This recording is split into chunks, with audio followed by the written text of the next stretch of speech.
तुम्हाला गंमत माहिती आहे का की ॲडम आणि इव्हला सफरचंद खाऊन ते एकत्र आले आणि प्रीतिजनन झालं. खरं तर आपल्या शास्त्रामध्ये आंबा हे असं फळ सांगितलेलं आहे की ज्याचं नाव सहकार असं ठेवलंय. सहकारयती मेलयती स्त्री पुंसो, स्त्री पुरुषांना एकत्र आणणारं प्रीतिजनन असं आंबा हे फळ.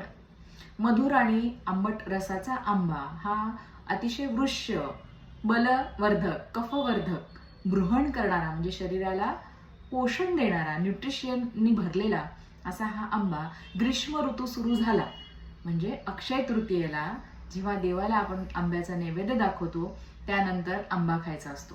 कारण आंबा हा खूप कफवर्धक आहे, म्हणून वसंतामध्ये तो खायचा नाहीये, कारण वसंतामध्ये कफाचे आजार होत असतात.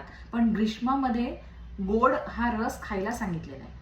कारण ग्रीष्मामध्ये अतिशय वातावरणामधून शरीराचं शोषण होत असतं, तेव्हा पोषण देणारा आंबा हा ग्रीष्म ऋतूमध्ये खाल्ला पाहिजे. आंब्याला रसाला असंही म्हटलं जातं. अर्थात अतिशय मधुर असा रस त्याच्यामध्ये असतो. अम्यते प्राप्यते बलम शरीरवर्धनम असं त्याला म्हटलं जातं की बृहणम म्हणजे शरीराचं पोषण करणारा हा आंबा.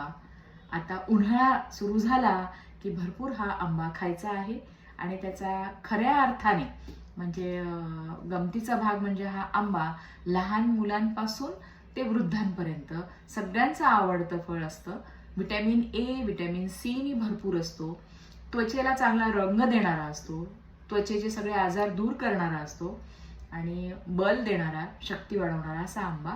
सगळ्यांनी हा आंबा ग्रीष्म ऋतूमध्ये भरपूर भरपूर खा.